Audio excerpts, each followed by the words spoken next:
আমরা সেই নেতা হিসেবে আমরা গর্ববোধ করি। আমি শ্রদ্ধার সাথে স্মরণ করছি বিএনপির প্রতিষ্ঠাকালীন মুরব্বী আবু সাইদ এরকম সাহেবের কথা। আমি শ্রদ্ধার সাথে স্মরণ করছি সাবেক সভাপতি উপজেলা বিএনপির সভাপতি আল্লাহ জহুরুল ইসলাম হক জহুরুল হক সাহেবের কথা। আমি সাবেক সভাপতি পৌর বিএনপি আবুল হাসান ভাইয়ের কথা স্মরণ করছি। সাবেক সহসভাপতি হাজী মোহাম্মদ জাকির হোসেন ভাইয়ের কথা আমি স্মরণ করছি, পৌর বিএনপি সাবেক সহসভাপতি। ২ নং ওয়ার্ডের সাবেক সভাপতি আলমগীর সাহেবের কথা স্মরণ করছি। বিএনপি নেতা শামসু মিয়া, এছাড়াও আরো বিভিন্ন প্রতিষ্ঠাকালীন ভূমিকা রেখেছে, তারাও তাদের মধ্যে অন্যতম মুরব্বী মরহুম আলহাজ হাবিবুর রহমান, সেকান্দর মিয়া সাহেব এবং মুন্সি আব্দুল মতিন সাহেব সহ অসংখ্য বিএনপি এবং যুবদল ছাত্রদল সহ বিভিন্ন পর্যায়ের নেতৃবৃন্দ যারা দুনিয়া থেকে চলে গেছে, প্রত্যেকের রুহের মাগফিরাত কামনা করছি। আল্লাহর কাছে আমরা প্রার্থনা করি যাতে ওনারা জান্নাতবাসী হন। প্রিয় মা বোনেরা, উপস্থিত নেতৃবৃন্দ এবং মুরব্বিয়ান, আজকে আমি আপনাদের সামনে দাঁড়িয়েছি আগামী 3 দিন পরে জাতীয় সংসদ নির্বাচন। এই নির্বাচন আজকে দেশ এবং জাতির জন্য যেমন গুরুত্বপূর্ণ, ভৈরব কুলিয়ারচরের মানুষের জন্য অত্যন্ত গুরুত্বপূর্ণ। বিশেষ করে জাতীয়তাবাদী দলের প্রত্যেকটা নেতা কর্মীর জন্য আজকে অত্যন্ত গুরুত্বপূর্ণ একটা নির্বাচন। আমার রাজনৈতিক শুরু হয়েছে আজকে থেকে প্রায় 35 বছর আগে। আপনারা সকলেই জানেন আমি শরীফ আলম কোন রাজনৈতিক পরিবারের সন্তান ছিলাম না। আমার বাবা হাজী সিদ্দিক মিয়া সাহেবকে আপনারা অনেকেই ছিলেন, আপনাদের সাথে চলাফেরা করেছে, উঠা বসা করেছে। উনি সমাজ সেবা করতেন, উনি মানুষের কাজ করতেন, উনি কোনো দল করতেন না। আল্লাহ যতটুকু আমাদেরকে তৌফিক দিয়েছে তাতে মানুষের জন্য উনি চেষ্টা করতেন, গরিব দুঃখী সাধারণ মানুষের পাশে দাঁড়ানোর জন্য। উনি মসজিদ মাদ্রাসা তিনি প্রতিষ্ঠান আত্মমানবতার সেবায় কাজ করেছেন। আমি ওনার সন্তান হিসেবে আজকে আমিও ওনার অবর্তমানে আজকে আমি আপনাদের পাশে দাঁড়িয়েছি। 34-32 বছর আগে আমি হাঁটি পা করে যখন রাজনীতি শুরু করেছি, শুরুতে আমার বাবা আমার রাজনীতিতে আমি পছন্দ করতাম। আমাকে বলতো, বাবা তুমি রাজনীতিতে যেও না, রাজনীতি ভালো মানুষের ভদ্রলোকের জন্য নয়, এটা অনেক কঠিন পথ, এটা অনেক পিচ্ছিল পথ। আমাদের পরিবারের থেকে আমরা আমাদের অবস্থান থেকে আমাদের রাজনীতি মানাই। আমাকে শেষ পর্যন্ত উনি যখন বাধা দিয়ে রাখতে পারলেন না, আমি আস্তে আস্তে মানুষের সাথে মিশতে থাকলাম। এক সময় যখন আমার বাবা বের হতেন, বাড়ি ঘরে যেতেন, মানুষের কাছে যেতেন, উনি শুনতেন ছেলে সুনামের কথা। উনি গিয়ে শুনতেন যে হ্যাঁ আপনার ছেলে এসেছিল, আপনার ছেলে তো অনেক ভালো ব্যবহার, অনেক আমাদের কাছে আসে, অনেক সম্মান করে। প্রতিনিয়ত বাবা যখন এই কথাগুলো কানের কাছে শুনতে পাচ্ছেন, তখন আমাদের সাথে ওনার সাথে যারা চলতো তাদের কাছে এই কথাগুলো বলতেন। জানো তো যাচ্ছি বিভিন্ন জায়গায় ভালোই বলে মানুষ। আস্তে আস্তে একদিন আমাকে ডেকে বললেন, আলম তোমাকে আমি অনুমতি দিলাম, তুমি রাজনীতি করো, কিন্তু একটা কথা তুমি মনে রাখবা, জীবনে পথ ছাড়া কোনোদিন তুমি অন্যায়কে মাথা নত করবা না, কোনো সময় তুমি মানুষের হক নষ্ট করবা না, কোনোদিন মানুষের গরিব দুঃখী মানুষের হক তুমি নষ্ট করবা না। সত্য ন্যায়ের মধ্যে তুমি চেষ্টা করে থাকবা, যদি কপালে থাকে হবে, না হলে নাই। আমার শিক্ষা আমার বট বৃক্ষের মতো শিক্ষা আমাকে সারা জীবন অনেক সহযোগিতা করেছে। একজন বাবা হিসেবে কোনোদিন আমার বাবার সামনে আমি মাথা তুলে দাঁড়াইনি। আমার জীবনে সবচেয়ে বেশি বাবাকে ভয় পেতাম। একদিন 2-1টি স্মৃতির কথা আপনাদের সামনে আজকে বলতে চাই। অনেক মা বোনের আছে, অনেক মুরব্বীরা আছে। আমি একদিন রাস্তায় 10 টাকা নোট পেয়ে আমি খুব খুশি হলাম। এই 10 টাকা নোট দিয়ে আমি দোকান থেকে চকলেট কিনে বাড়িতে এসে খুব গর্ব করে মার কাছে বলতেছিলাম যে আমি আজকে চকলেট কিনছি, রাস্তা থেকে 10 টাকা পেয়েছি। আমার বাবা পাশে দূর থেকে দেখে আমাকে এসে ধরে নিয়ে এখানে আমার চুলটা ধরছে, এটা চুল ধরে এমন ভাবে টান দিচ্ছে, আমাকে মনে হয় যা আলগায় নিয়ে আসে ওখানে নিয়ে যাও। আমাকে কান ধরে নিয়ে ওখানে গিয়া 20 টাকা রেখে আমাকে বললো, আর কোনদিন তুমি এরকম রাস্তার কোনো টাকা তুমি নেবে না। 10 টাকা থেকে বাবা 20 টাকা দিয়েছে। আমার সেই শিক্ষার কথা আজও মনে পড়ে। আমি একদিন আমার ছোট ভাই অন্যের বাড়ি থেকে যখন বর্ষা হয় কলা গাছ কেটে না বলে সে কলার ভেলা আছে না, ভেলা আমাদের সবাই ঘোরা ভেলা বানিয়ে পানির মধ্যে এসে খেলতেছে। যখন এই বাড়ির মালিক এসে কমপ্লেন করলো আমার ছোট ভাই সম্বন্ধে যে আপনার ছেলেটা আমার একটা কলা গাছে পাকা কলা বা এরকম অবস্থা থেকে সে কাঁঠাল কলা গাছটা কেটে ফেলেছে, আমার বাবা এই কাজটা, আমরা 5 ভাই ওইটা আলগানো সম্ভব না, এত মোটা গাছ। আমরা শত শত মানুষ রাস্তায় দাঁড়ানো, পানির মধ্যে আমার ছোট ভাইকে আব্বা নামিয়ে বলছে তুমি একা এটা কাঁধে নিয়ে যার বাড়ি থেকে তুমি এই গাছটা কেটেছো, কলা গাছটা তার বাড়িতে তুমি দিয়ে আসবে। আমরা 4 ভাই কেন, আমরা পুরো বক্সে মানে সেটা উঠানো সম্ভব না। উনি প্রতিনিয়ত মারতে থাকলেন আর প্রচন্ড রকম। আর যে ব্যক্তি কমপ্লেন করেছেন উনি হাজি সাহেবের কাছে আব্বার কাছে পায়ে ধরে বলে, হাজি সাহেব আমি বিচার পাইছি, আমি আর আপনার এই বিচার আমার ছেলেকে আর মায়ের না। আমার মা হার্ট ফিল করেছে বাড়িতে এসে, আমার ছোট ভাইয়ের মা দেখি আমার বোন কান্নায় কাতর, এরকম একটা পরিবার থেকে আমি বড় হয়েছি। আজকে এই উদাহরণটুকু সেই জন্যই দিলাম, মানুষের হক নষ্ট করা কোনোভাবেই আমার বাবার সেই শিক্ষা নেই। আজকে সেই মরহুম পিতা আমার নাই, আমার মাথার নিচে আজকে বটবৃক্ষ নাই। আমি দীর্ঘ 34 বছর যাবৎ আপনাদের সাথে আমি চলাফেরা করছি। আমি এখানে অনেক মুরব্বীরা আছেন, অনেক মা বোনেরা আছেন। আমি রাজনীতি থেকে আমি কিছু নিতে আসতে পারি। আমি এসেছি আপনাদের সাথে থেকে সুখে দুঃখে যতদিন আল্লাহ বাঁচায়। যদি আমার জন্য মানুষের দয়া হয়, মায়া হয়, যদি আপনারা মনে করেন একবার আমাকে কাজে লাগাবেন, আমি আমার এই অর্জনটাকে আমি একটু বাস্তবধর্মী একটা কাজে লাগাতে চাই মানুষের কল্যাণে। আর যদি আমার কপালে না থাকে, আল্লাহ যতটুকু তৌফিক দিয়েছে, 34 বছর যেমন মানুষের পাশে ছিলাম, সুখে দুঃখে বিপদে আমাদের সবসময় পাশে থাকার চেষ্টা করেছি। কন্যা দায়গ্রস্ত পিতা যখন তার মেয়েকে দিতে পারে না, দিয়ে আমি তার পাশে দাঁড়ানোর চেষ্টা করেছি। আমি অসুস্থ মানুষ হাসপাতালে বেডে যখন কাঁদবেন, আমি তার পাশে দাঁড়ানোর চেষ্টা করেছি। বন্যা ভরা ঝড় বৃষ্টি আমি যখন অসহায় থাকে, আমি আমার সম্পদের একটু অংশ নিয়ে আমি তার পাশে থাকার চেষ্টা করেছি। একটা উদ্দেশ্য, মানুষের জন্য কিছু করা। আজকে আমার সহকর্মী সহযোদ্ধারা, কত মানুষ যে রাতের পর রাত দিনের পর আমরা বাড়ি ছাড়া ঘর ছাড়া ছিলাম, আমার খেতে খামারে আইডে ডালে ঘুমিয়েছি, আমার এই নেতা কর্মীরা অক্লান্ত পরিশ্রম করেছে। আমি আমার সহকর্মী ভৈরবপুরের একজন, আমি আসিফকে হারিয়েছি, আমি বিল্লালকে হারিয়েছি, আমি রাফায়েলকে হারিয়েছি, আমি হাসান আলীকে হারিয়েছি। রাজপথে আন্দোলন করতে গিয়ে আমি সেই পরিবারের কাছে কোনো জবাব দিতে পারি না। আজকে প্রিয় মা বোনেরা, আমরা কোনো অর্জনের জন্য, আমরা কোনো ব্যক্তিগত স্বার্থের জন্য, আমরা কোনো দলকে ক্ষমতার জন্য, আমরা কোনো ব্যক্তিকে আমি নেওয়ার জন্য আমরা রাজপথে আন্দোলন করি না। আমি যখন জেলে গিয়েছি, আমি 100 লোক নিয়ে জেলে গেলে আমি একটা কর্মীকে রেখে আমি ঘর থেকে বের হয়েছি। কারণ আমি জানতাম আমি আমার মা বোনদের কাছ থেকে একটা সন্তানকে ছিনিয়ে এনেছি, আমি তার স্ত্রীর কাছে তার স্বামীকে আমি নিয়ে এসেছি রাজনৈতিক কারণে। আমার কথায় আমার নির্দেশে রাজপথে স্লোগান দিচ্ছে, আন্দোলন করেছে। আজকে যে সন্তানটি মুখের পাতা রক্ত ফেলতে রাজপথে ঝরে পড়ছে, আজকে সে বেফের কাছে আমি দায় বলবো। আমার জন্য আজকে সে জেল খেটে রাস্তায় স্লোগান দিতে গিয়ে আজকে কারাগারে। আমি সংগ্রাম জামিন নিয়ে আমার অবস্থান থেকে আমি তার নাম কাটিয়ে হাসপাতাল থেকে ফাইনাল চার্জশিট দিয়ে আমি নাম কেটে ফেলবো। আর আমার সন্তান, আমার সহকর্মীরা যুদ্ধ করতে গিয়ে, সংগ্রাম করতে গিয়ে আমি তাদেরকে রাজপথে নামিয়েছি। আমি বের হয়ে যাবো, আমার সন্তানরা জেল খাটবে, আমার ছোট ভাইরা জেল খাটবে, কোনোদিন এই রাজনীতি আমি করি। আজকে আমার সহকর্মী সহযোগিতা আমি ফেরত জানাই। আজকে শরীফুল আলম এই জায়গায় এসেছে আমার নেতৃবৃন্দ, আমার কর্মীদের সহযোগিতায়, আপনার জনসাধারণ ভরে তুলেছে সমস্ত মানুষের দোয়া। আজকে সেই পরিবারের কাছে আমি এসেছি। আজকে যে মা বোনরা এখানে বসে আছেন, আপনাদের জন্য ফেরত জানাই। আমরা যখন আন্দোলন করতাম, এখানে অনেক নেতারা, আমাদের স্ত্রীরা, সন্তানরা, ফ্যামিলিরা আমরা এখানে বসে। আমরা যখন আন্দোলন সংগ্রামে বের হতাম, এরকম একটা বিভীষিকাময় পরিস্থিতি বাংলাদেশে ছিল। যখন আমি বের হতাম, আমাদেরকে সন্তানরা পায়ে জড়িয়ে ধরতো, কান্না করতো যে বাবা বের হলো না, আবার তুমি ঘরে ফিরে আসতে পারবে না, তার কোনো গ্যারান্টি ছিল না। আমার স্ত্রীরা সামনে কিছু বলতে পারতো না আমাদের। আশির রুমে গিয়ে কাপড় মুখে দিয়ে ডুকে ডুকে কাঁদতো, বুক চাপা আত্মরাতে তারা কোন ফেটে যেত। আমরা যখন ঘর থেকে বের হতাম, আমার মায়েরা কাঁদতে কাঁদতে চোখের নিচে গা হয়ে গিয়েছে। তারপর আমাদের ফ্যামিলি কখনো বলে নাই যে তোমরা যেতে পারবে না ঘরের বাইরে। সবসময় আমরা আল্লাহকে হাজির রাজি রেখে, একদিন আমাদের বিশ্বাস ছিল এই অত্যাচার জুলুমে জালিমের এই কাছের খান খান হয়ে যাবে।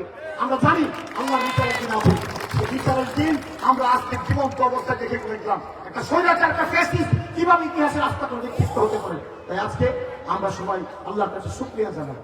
তাই প্রত্যেকটা মানুষের কাছে একটা নিবেদন, আমরা কখনো কোনো ক্ষমতার অপব্যবহার করবো না, আমরা কখনো অহংকার করবো না। আল্লাহ অহংকারীকে পছন্দ করে না। আজকে আমাদের রাজনৈতিক দল হিসেবে বিএনপিরও আমি নেতাকর্মীদের বলতে চাই, আমাদের শিক্ষা নেওয়ার প্রয়োজন আছে ইতিহাস থেকে। যদি ইতিহাস থেকে শিক্ষা না নেই, ইতিহাস একদিন আমাদেরকে বাদ দিয়ে বেড়াবে। সেই কারণে প্রত্যেকটা নেতাকে বলবো, ধৈর্য ধৈর্য ধৈর্য এবং সহযোগিতা রাখতে হবে।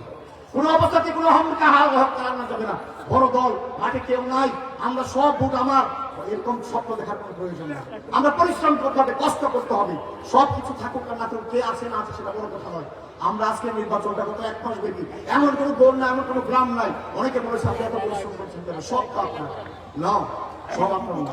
17 বছর আমি আমার বাবা বন্ধুদের পারি নাই। আমি অত্যাচার জন্য বছরে 6 মাস আমি ফেরানি থাকতাম, কখনো কারাগারে, কখনো আইবাজারে খেতে খামারে ঘুমিয়েছি আমরা। আজকে একটা সুযোগ পেয়েছি, প্রতিটা ঘরে, প্রতিটা গ্রামে। আজকে প্রায় 1 মাসের মধ্যে আমি হিসাব করেছি গত রাত্রি, আজ আগামীকাল সহ আমার প্রায় 550 মতো সভা অনুষ্ঠান করে হবে, 550 গত 1 মাসে।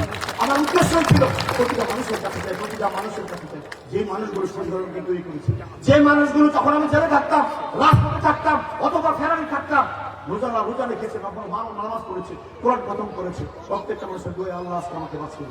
তাই আজকে আমার পরিবারের কাছে আজকে এই কথা দুঃখের কথা বলবেন, আপনারা সবাই আমার জন্য দোয়া করবেন।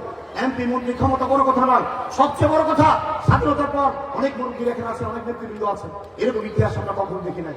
মা বলবে এবার ঘর থেকে বের হয়ে আসে একটা ব্যক্তির জন্য, একটা সন্তানের জন্য, একটা ভাইয়ের জন্য। আজকে আমার মা বলকে এই ঋণ শোধ করার মতো কোনো ক্ষমতা আমার নাই। প্রতিটা সমাবেশে, প্রতিটা উঠান বৈঠকে, প্রত্যেকটা পথসভায় প্রতিদিন সারাক্ষণ 2 ঘন্টা 3 ঘন্টা দেরি করে আমি মিটিংয়ে গেছি। তারা অপেক্ষায় ছিল যে শরীফুল আলম আসবে, একটাই মাত্র কারণ কোনো কিছু পাওয়ার জন্য, কোনো কিছু চাওয়ার জন্য। শরীফুল আলম আমি মনে করি এই এলাকার সন্তান। এই শরীফুল আলম প্রত্যেকটা বোনের ভাই, প্রত্যেকটা মায়ের সন্তান, প্রত্যেকটা পিতার সন্তান। সেই কারণে এই যে আত্মার সম্পর্ক, এই যে হৃদয়ের সম্পর্ক, এই যে ভালোবাসার বন্ধন আমাদের মধ্যে তৈরি হয়েছে, ক্ষমতার কোনো প্রয়োজন নয়। এই সম্পর্ক সারা জীবন আমরা ধরে থাকতে চাই, আল্লাহ যদি বাঁচিয়ে রাখি ইনশাআল্লাহ। তাই মা বোনরা, কিন্তু রাতে আপনারা অনেক কষ্ট করে এখানে বসে আছেন। আজকে আমি আপনাদের সামনে খোলামেলা কিছু পারিবারিক কথাবার্তা বলতে চাই। আমি আপনাদের সন্তান। এই সন্তানটাকে 24 বছর আগে আপনারা রোপণ করেছেন ভৈরবপুরে আছে। এই সন্তানটাকে রোপণ করে পানি দিয়েছেন, সার দিয়েছেন, গোবর দিয়েছেন, নিড়ানি দিয়েছেন, হাঁটি হাঁটি পা করে আদর্শ মা আমার মতো এই সন্তানকে বড় করেছেন।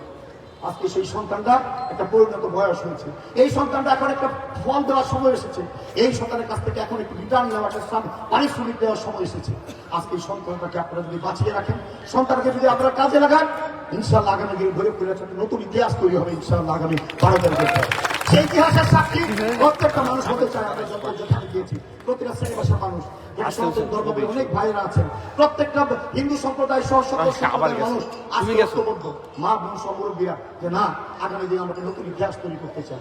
আমি সেই ইতিহাসের একজন সৈনিক হিসেবে, একজন সন্তান হিসেবে আজকে আমি চেষ্টা করে গেছি ভৈরবপুরের মানুষকে ঐক্যবদ্ধ করতে।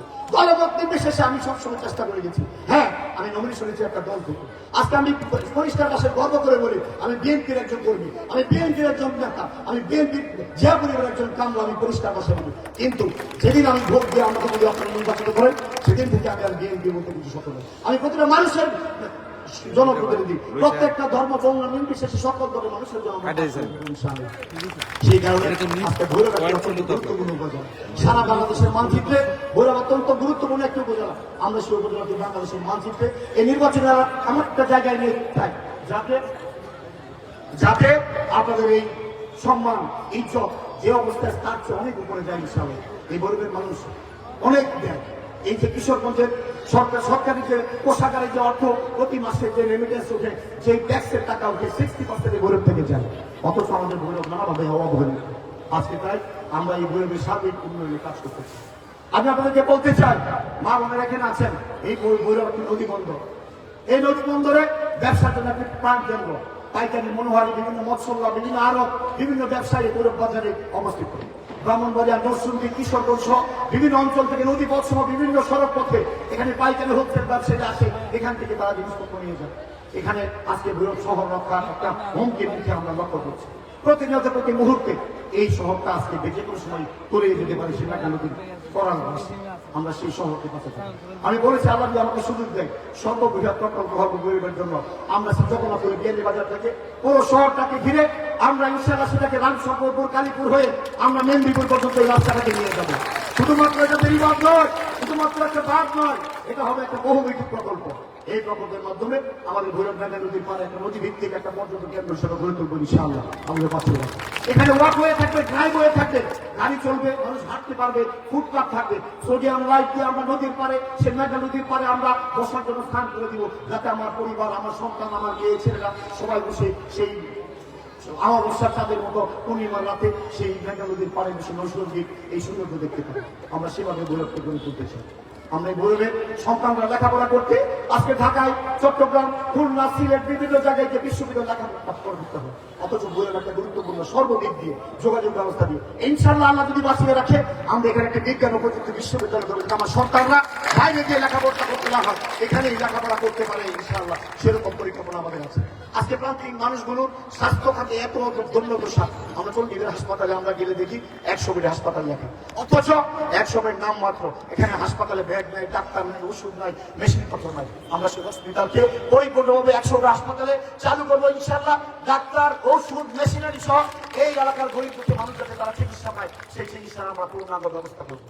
আমরা কমলপুরে একটা ট্রমা হাসপাতাল দেখলাম, সরকারের টাকা নষ্ট করে কিছু বিল্ডিং হয়েছে, নামমাত্র ট্রমা হসপিটাল। রোড অ্যাক্সিডেন্ট বা কোনো অ্যাক্সিডেন্ট হলে হাত পা ভেঙে গেলে আমাদের সেই বঙ্গু হাসপাতালে সিরিয়াল নাই, দালালের দৌরাত্ম, প্রাইভেট হাসপাতালে নিয়ে পড়ে, সেখানে তার লক্ষ লক্ষ টাকা বিল হয়, আমার গরিব মানুষগুলো সেই চিকিৎসা পায়। আমরা সেই ট্রমা হাসপাতালকে ইনশাআল্লাহ পূর্ণাঙ্গ রূপে একটি ডাক্তার সহ স্বপ্নশাসন অনুমোদন সহ দ্রুত সময়ে এই হাসপাতালটা চালু করবো আল্লাহ যদি বাঁচিয়ে রাখে। তাই নয়, হাসপাতালের পাশে একটা বিশাল জায়গা রয়েছে, আল্লাহ যদি বাঁচিয়ে রাখে ইনশাআল্লাহ, যদি আপনারা আমাকে ভোট দিয়ে নির্বাচিত করেন, এখানে একটি স্পেশালাইজ হসপিটাল করবো, যাতে সর্বপ্রকার চিকিৎসা আপনারা সবাই পেতে পারেন, সরকারি চিকিৎসা সেই জায়গায়। প্রিয় মা বোনেরা, আজকে আমাদের এই সমাজ, এই দেশ, ভৈরব কুলিয়াচল আজকে সবচেয়ে যে মরণ বেদি সেটা হলো মাদক। সমাজ ধ্বংস হয়ে গিয়ে যাচ্ছে, আমার যুব সমাজ ক্ষতিগ্রস্ত হয়ে যাচ্ছে। আমরা চাই আগামী প্রজন্ম, এই জুলাই অভ্যুত্থানে যুব সমাজের যে ভূমিকা, ছাত্র সমাজের যে ভূমিকা, আমরা তাদেরকে স্যালুট জানাই। 17 বছর আমরা তারেক রহমান সাহেবের নেতৃত্বে যে আত্মীয়গিরি তৈরি করেছিলাম, ছাত্র সমাজ রাজনৈতিক শক্তি আপামর জনসাধারণ ঐক্যবদ্ধ আন্দোলনের মাধ্যমে 5ই আগস্টে সে আত্মীয়গিরি অগ্রুৎপাত ঘটিয়েছি আমরা ছাত্রদের নেতৃত্বে। আমরা সে তরুণ প্রজন্মকে আগামী 24 এবং 71-এর এই চেতনাকে ধারণ করে আমরা তাদেরকে তৈরি করতে চাই। সেই কারণে আজকে তরুণ সমাজ, যুব সমাজকে আমাদের বাঁচাতে হবে। এই মাদককে জিরো টলারেন্সে নিয়ে আসবো, আল্লাহ যদি আমাকে বাঁচিয়ে রাখে ইনশাআল্লাহ। আপনারা মা বোনরা, আপনাদের সহযোগিতা লাগবে, এই সমাজের সকলের সহযোগিতা লাগবে। আমি সে মাদক সেবক মেয়েরাশিদেরকে বলতে চাই, আপনারা যারা ব্যবসা করেন, যারা এই অপকর্মের সাথে জড়িত, দয়া করে এগুলো ছেড়ে দেন। আমার দলের কোনো ক্রেতা কর্মী যদি এগুলোতে জড়িত থাকে, তাকেও ছাড় দেওয়া হবে না। আপনাদের কাজ লাগবে, ব্যবসা লাগবে, ইনশাআল্লাহ আমি ব্যবস্থা করে দিই, কিন্তু অনৈতিক কাজ থেকে দূরে থাকতে হবে। আজকে আমাদের সন্তানেরা লেখাপড়ার পাশাপাশি আজকে গৌরবের একটা পার্ট নাই। আজকে আমাদের যুব সমাজ, আমাদের মা বোনেরা, আমাদের মুরব্বীরা, আমাদের তরুণ প্রজন্ম, আমাদের সন্তানেরা কোথায় যাবে একটা বিনোদন করতে? ইনশাআল্লাহ আল্লাহ যদি বাঁচিয়ে রেখে, এর অনেক রেলের জায়গা আছে, অনেক খাল জমি আছে, আল্লাহ বাঁচায় রাখলে আমি এখানে একটা সুন্দর নান্দনিক একটা পার্ক করবো বিনোদনের জন্য, যেখানে গৌরবের সর্বস্তরের মানুষ, সকল শ্রেণীর মানুষ, বয়সের মানুষ এখানে গিয়ে তারা আনন্দ ফুর্তি করতে পারে, থাকবে, বিভিন্ন অ্যাক্টিভিটি থাকবে। গৌরব স্টেডিয়ামে নামমাত্র স্টেডিয়াম, গ্যালারির সার্বিক পূর্ণাঙ্গ ব্যবস্থাপনা নাই। ইনশাআল্লাহ আল্লাহ যদি বাঁচিয়ে রেখে এটাকে একটা পূর্ণাঙ্গ স্টেডিয়ামে আমরা রূপান্তরিত করবো। এবং শুধু তাই নয়, ন্যাশনাল লিগে জাতীয় পর্যায়ের খেলাধুলা আমরা স্টেডিয়াম আনবো, যাতে আমার যুব সন্তানেরা, যুবকরা, ছাত্ররা খেলাধুলা করতে পারে। ছোটবেলা আমরা পড়াশোনা করেছি স্কুলে, তখন আমরা দেখেছি আমাদের স্কুলগুলোতে, কলেজগুলোতে নিয়মিত প্রযুক্তা হতো। সেই প্রযুক্তি আমরা কি খেলতাম? আমরা মুরগের লড়াই, বিস্কুট দৌড়, বালিশ খেলা, চেয়ার খেলা, পায়লা ভাঙ্গা, 100 মিটার দৌড়, 200 মিটার দৌড়, লং জাম্প, হাই জাম্প, আমরা সবাই খেলেছি না ছোটবেলা? আজকে সেই খেলাগুলো নাই। ছাত্ররা কি করে? অ্যান্ড্রয়েড মোবাইল নিয়ে বিভিন্ন ভাবে ব্যস্ত থাকে, অথবা নেশার দিকে ধাবিত হয়। আমরা তাই ছাত্র সমাজ, যুব সমাজ, তাদেরকে লেখাপড়ার পাশাপাশি আমরা আবার খেলাতে নিয়ে আসতে চাই। প্রত্যেকটা স্কুলে কলেজে বাধ্যতামূলক বার্ষিক ক্রীড়া প্রতিযোগিতা করতে হবে।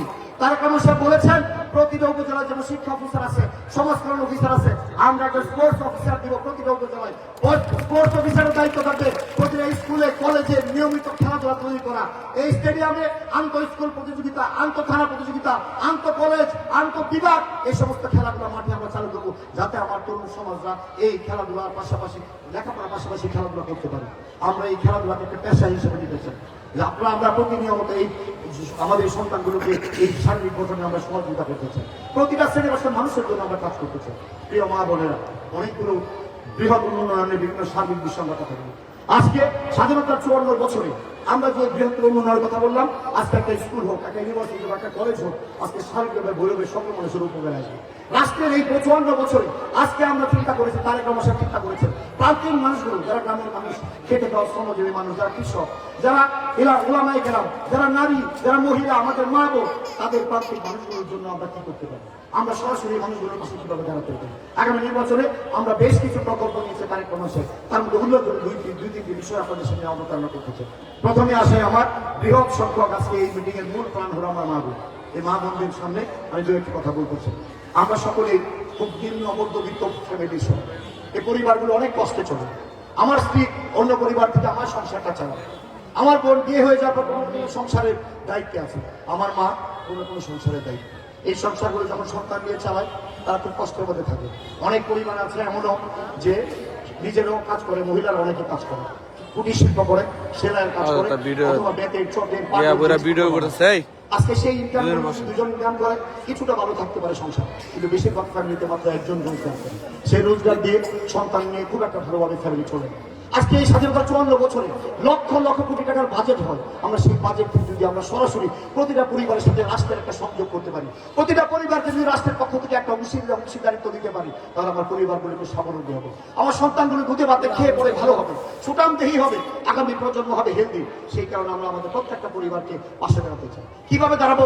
তারেক রহমান সাহেব বলেছেন, ইনশাআল্লাহ আল্লাহ যদি রহমত করে, আগামী নির্বাচনে বিএনপি যদি বিজয়ী হয়, আমরা প্রতিটা পরিবারকে একটি করে ফ্যামিলি কার্ড দিব। এই ফ্যামিলি কার্ডের মাধ্যমে আমার প্রতিটা পরিবার, প্রতিটা বোন, প্রতিটা মায়ের পাশে আমরা দাঁড়াতে চাই। আমরা আপনাদের এই যে সরকার ইনকাম, নিজে বা পরিবার যে ইনকাম করেন, প্রতিটা ইনকামের সাথে আমরা রাষ্ট্রের পক্ষ থেকে প্রতি মাসে 2,500 থেকে 3,000 টাকা আমরা আপনাদেরকে দিব। সরকার পক্ষ থেকে একটা মাসে প্রধানমন্ত্রী হতে পারে ইনশাআল্লাহ। প্রত্যেকটা মা বোন এই যে আমরা 2,500 টাকা দিব, আমি বলছি না এই টাকা দিয়ে আপনার সংসারে সমস্যা সমাধান হয়ে যাবে, কিন্তু আপনার ইনকামের সাথে এই টাকাটা যদি আসে, কিছুটা হলে আপনি সংসার চালাতে স্বাচ্ছন্দ্য বোধ করবেন। আমরা সেই কাজে আপনাদের পাশে দাঁড়াতে চাই। রাষ্ট্রের পক্ষ থেকে 3,000 টাকা আপাতত কম মনে হতে পারে, কিন্তু আস্তে আস্তে রাষ্ট্রের অর্থনৈতিক অবস্থার উপর নির্ভর করে এই টাকা বাড়তে থাকবে, এই টাকার পরিমাণ বাড়বে ইনশাআল্লাহ। তাই আজকে আপনাদের পাশে আমরা এই কর্মসূচি নিয়ে তারেক রহমানের পক্ষ থেকে আমি হাজির হয়েছি। শুধু তাই নয়, বেগম খালেদা আজকে দুনিয়াতে নাই, ওনার জন্য দোয়া করবেন, আল্লাহ যেন ওনাকে জান্নাতবাসী করেন। উনি যখন 2001-এর সময় প্রধানমন্ত্রী, উনি তখন ইন্টারমিডিয়েট পর্যন্ত আমাদের বোনদের লেখাপড়া ফ্রি করেছিলেন। প্রত্যেকেরই সেটা খেয়াল আছে ইনশাআল্লাহ, আমার মনে হয় ইন্টারমিডিয়েট পর্যন্ত লেখাপড়া ফ্রি করেছিলেন। তারেক রহমান বলেছেন এবার যদি বিএনপি বিজয়ী হয়, আল্লাহ রহমত আমরা ডিগ্রি পর্যন্ত মা বোনদের, বিশেষ করে বোনদের লেখাপড়া আমরা ফ্রি করবো, আল্লাহ বাঁচিয়ে রাখেন। আমার বোনেরা যারা কুটির শিল্পের কাজ করেন, যারা আপনারা বেতের কাজ করেন, চটের কাজ করেন, আপনারা সেলাইয়ের কাজ করেন, কাঁথা সেলাই, আমরা আপনাদের পাশে দাঁড়াবো। আমরা আপনাদেরকে বলতে চাই, প্রতিটা পরিবারে যারা এই কাজগুলো আমরা সমবায় ব্যাংকের মাধ্যমে ক্ষুদ্র ক্ষুদ্র লোন দেবো আপনাদেরকে অল্প সুদে, যাতে আপনারা স্বাবলম্বী হতে পারেন, নিজের পায়ে দাঁড়াতে পারেন। আপনাদেরকে আমরা স্বাবলম্বী করতে চাই, আপনাদেরকে আর পিছনে রাখতে চাই না। আপনারা মাথা উঁচু করে দাঁড়াবেন, আপনারা কর্মক্ষম কর্মঠ, আপনারা জনশক্তি হিসেবে রূপান্তরিত হবেন। এই প্রকল্পগুলো নিয়ে আমরা আগামী দিন আপনাদেরকে পাশে দাঁড়াতে চাই। আজকে আমাদের মা বোনেরা সমাজের বিভিন্ন জায়গায় চলাফেরার সময় আপনারা বিভিন্ন বোকালে সন্তানদের ইফটিজিমের শিকার হন, অনেক বাজে মন্তব্যের শিকার হন। ওই সমস্ত অসামাজিক কাজ যারা সেই কাজগুলো করে তাদেরকে আমরা হুঁশিয়ার করে দিতে চাই।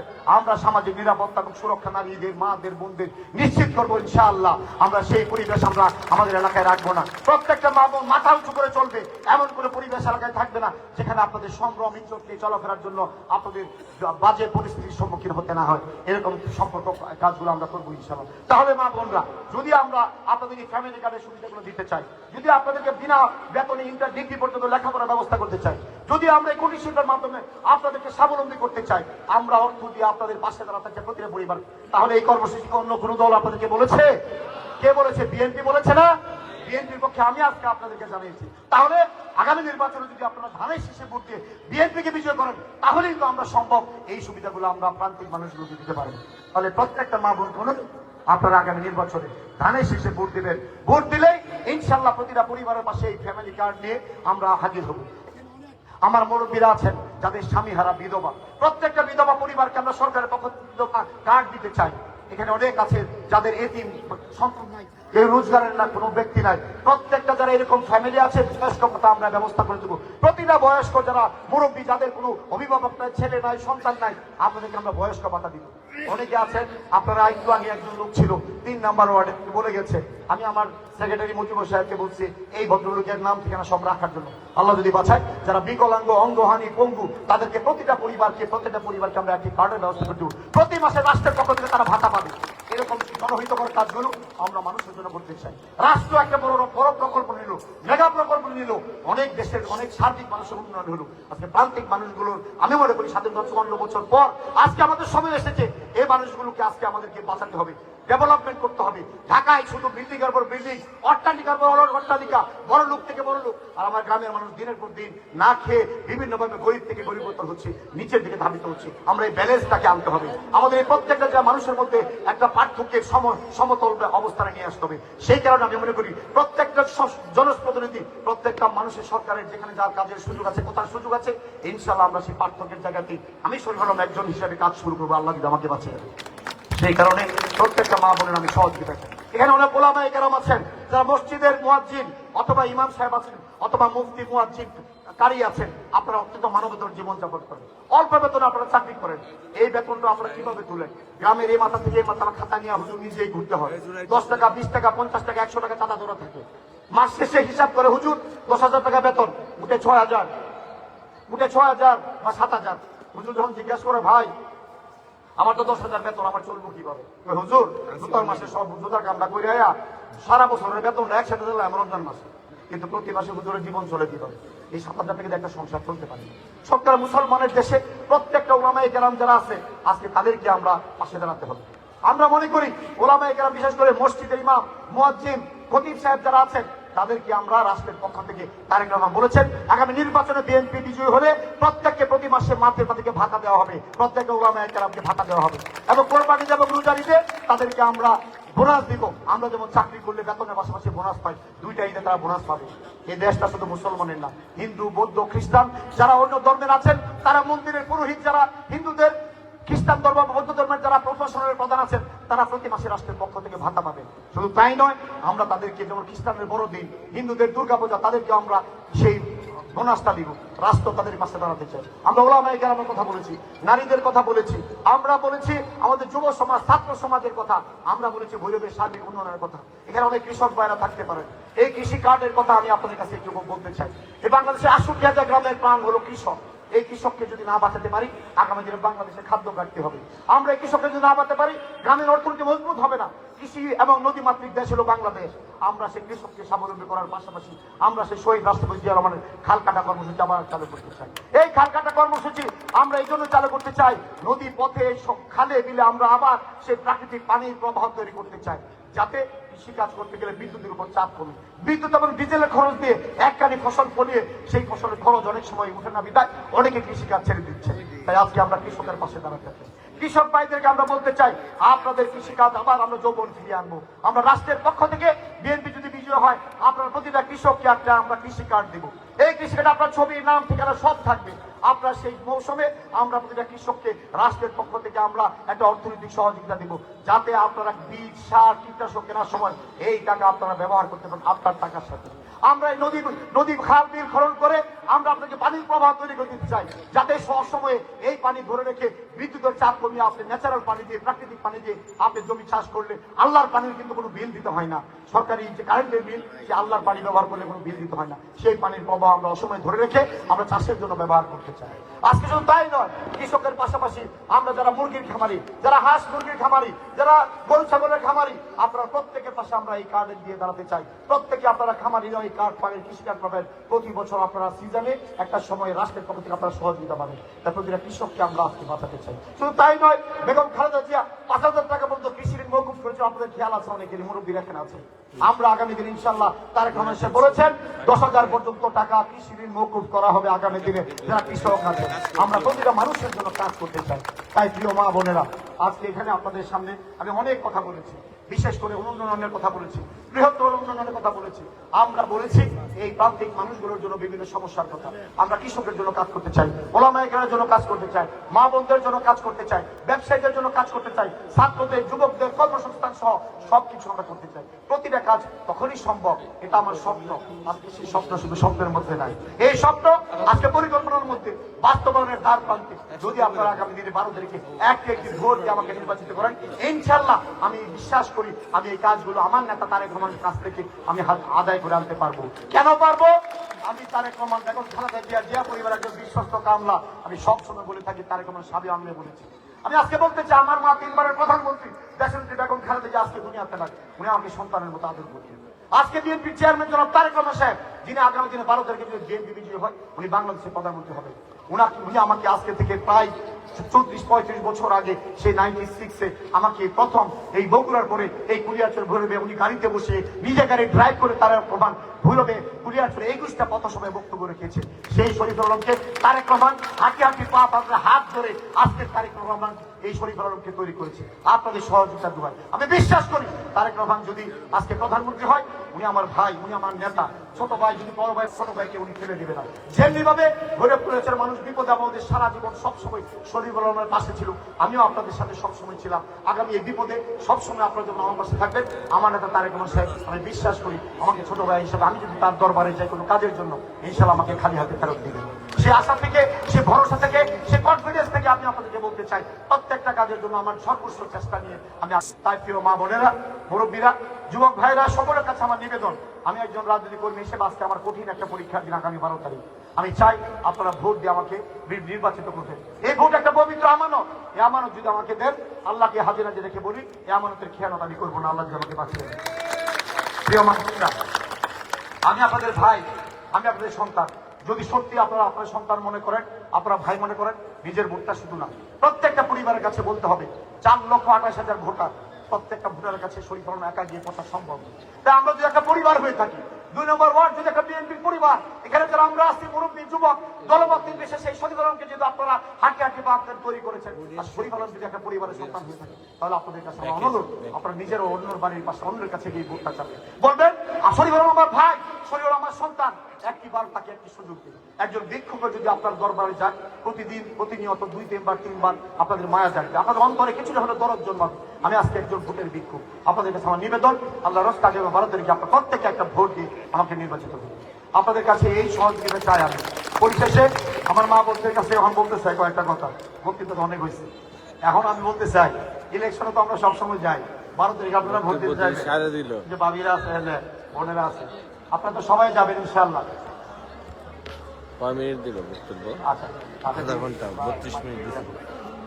ইলেকশন তো ভোট দিবেন, সবসময় নাস্তা টাস্তা খেয়ে যান, এবার কিন্তু নাস্তা খেয়ে যাওয়া যেত না, ঠিক আছে? নাস্তা ভোটটা দিয়ে আয়া পরে চুলাটা ধরাইবেন, চুলা ধরে আর নাস্তা বানাবেন, যে নাস্তাটা আমরা খাবো সবাই ইনশাল্লাহ। মেনুটা বলে দিই আমি সবাইকে, কি বানাবেন? কড়া পিঠা বানাইবেন, শীতল পিঠা বানাইবেন, পাইলা শীতল বানাইবেন, সেবা শুক্তির ভর্তা বানাইবেন, গুড়গুল্লা বানাইবেন, চই পিঠা বানাইবেন।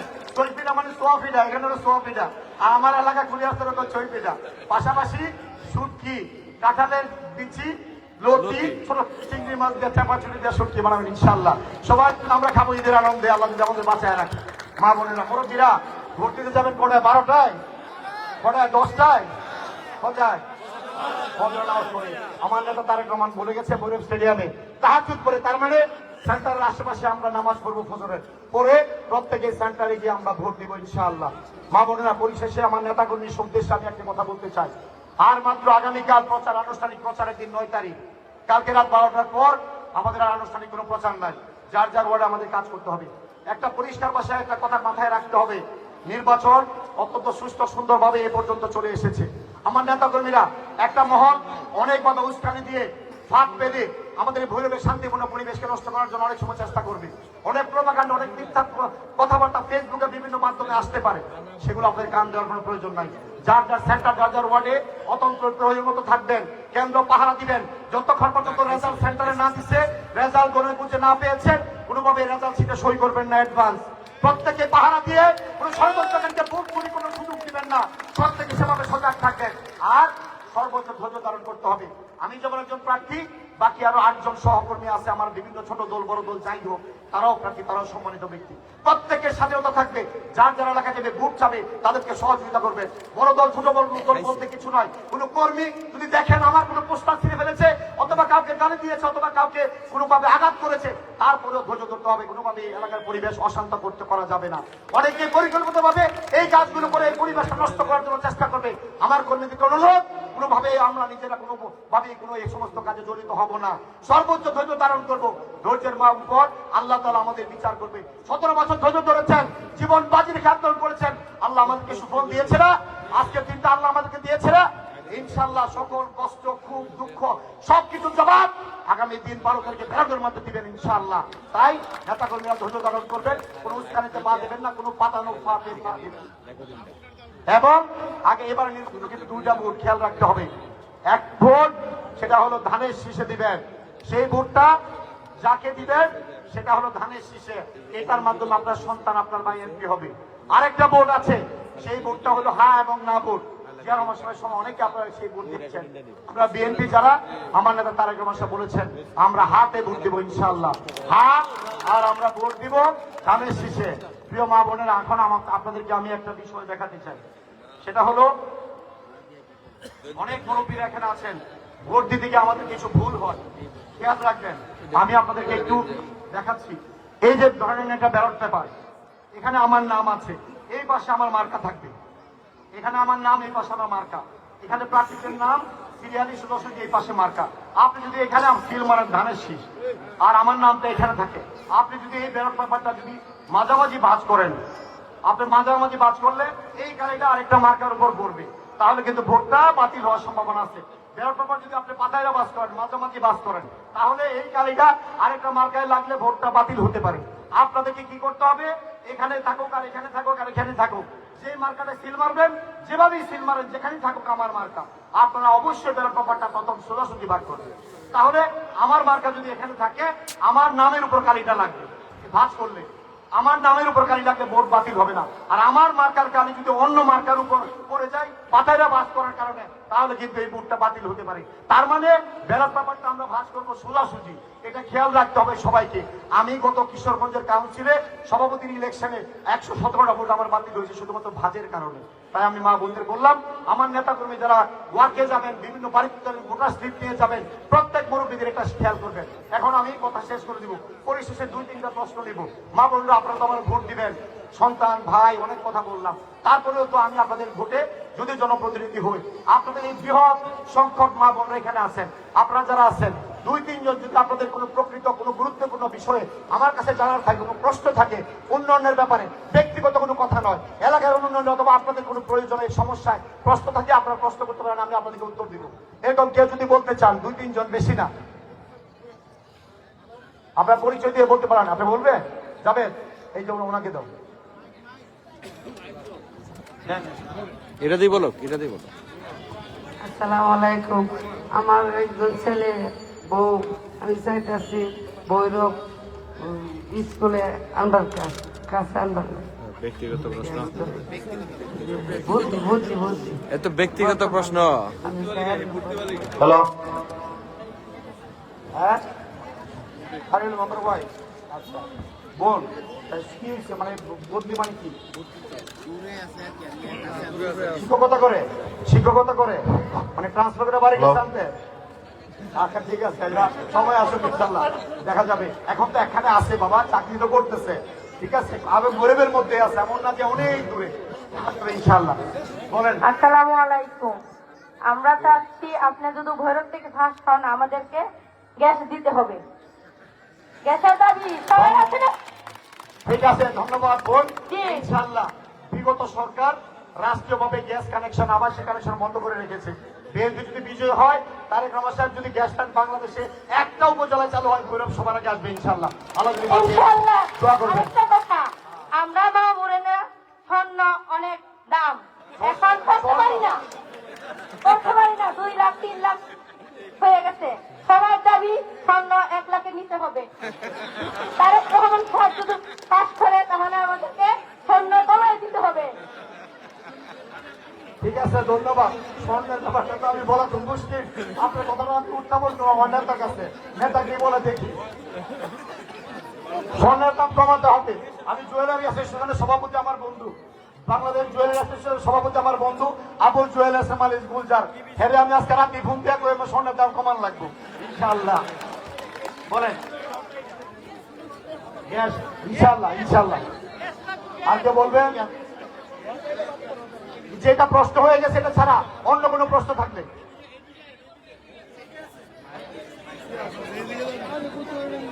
যাবে, তোমার মাইক কাজ করে না।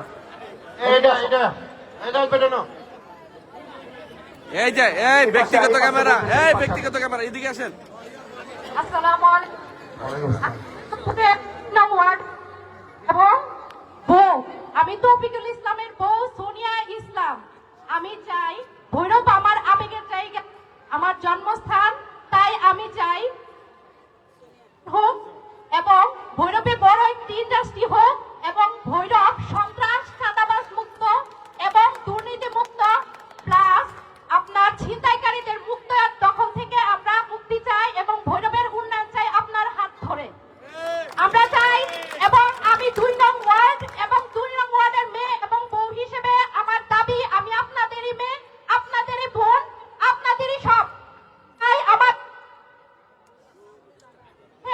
সবাই ধানের শীষে সারা দিন 12 তারিখ ভোট দিন এবং আলম ভাই ভালো মানুষ, উনাকে জয়যুক্ত করুন। ধন্যবাদ, আসসালামু আলাইকুম। ধন্যবাদ। অনেক গুরুত্বপূর্ণ একটি কথা বলেছে। আমি এই পয়েন্টটা ছেড়ে দিয়েছিলাম, আমার এই বেকার সমস্যা কিভাবে সমাধান করব। আমি গতকাল পরশুদিন আমি ভৈরবে, আমার এক বন্ধু এসেছিল, সিনিয়র ফ্রেন্ড, বাংলাদেশের সবচেয়ে বড় লার্জেস্ট টেক্সটাইল ইন্ডাস্ট্রি, যেটা পৃথিবীর মধ্যে নাম্বার 1 গ্রিন ফ্যাক্টরি, মিথিলা গ্রুপের চেয়ারম্যান আজহার এবং ডিবিএল গ্রুপের চেয়ারম্যান, আমি তাদেরকে নিয়ে এসেছি। আমার ইউরোফুড গ্রুপ, আমার এক বন্ধু লন্ডন থেকে গতকাল এসেছিল এই নির্বাচনী এলাকায়।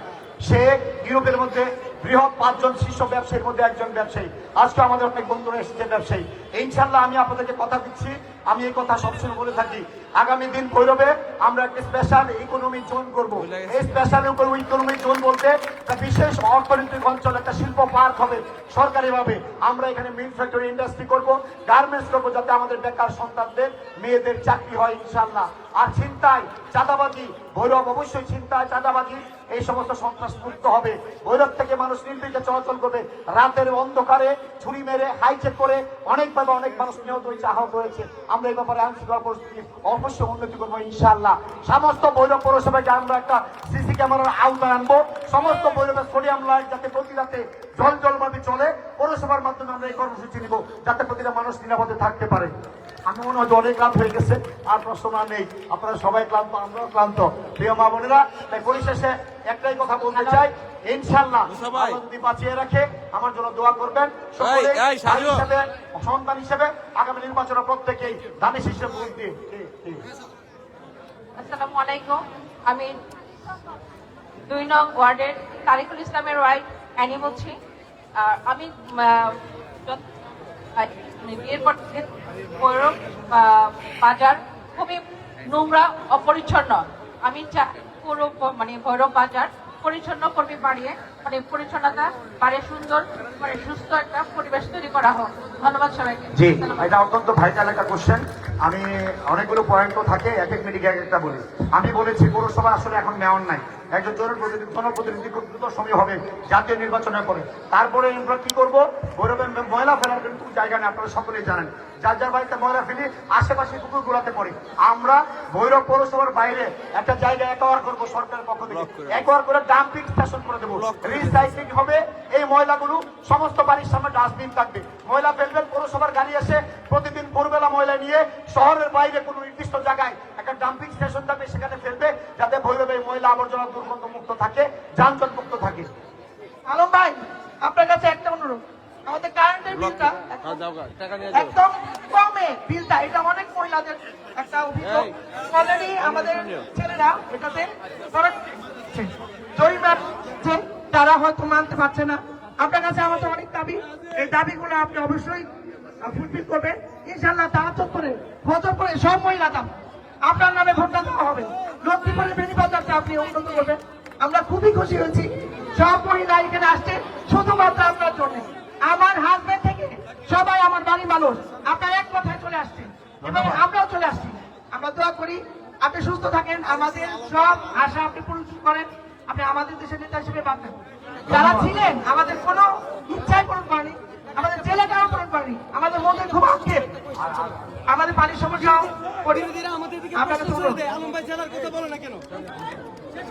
আপনাকে কথা বলছি আমি। ধন্যবাদ।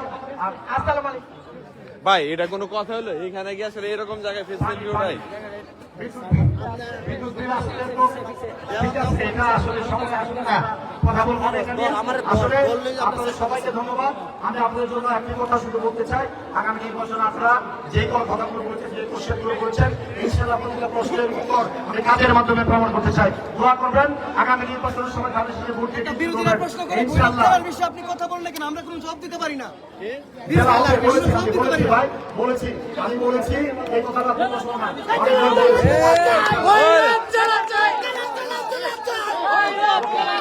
সবাইকে শেষ কথা, শুধু আমি শেষ কথা বলতে চাই, আপনারা সবাই দোয়া করবেন এবং প্রত্যেকে ধানের শীষে ভোট দিয়ে বিজয়ী করবেন।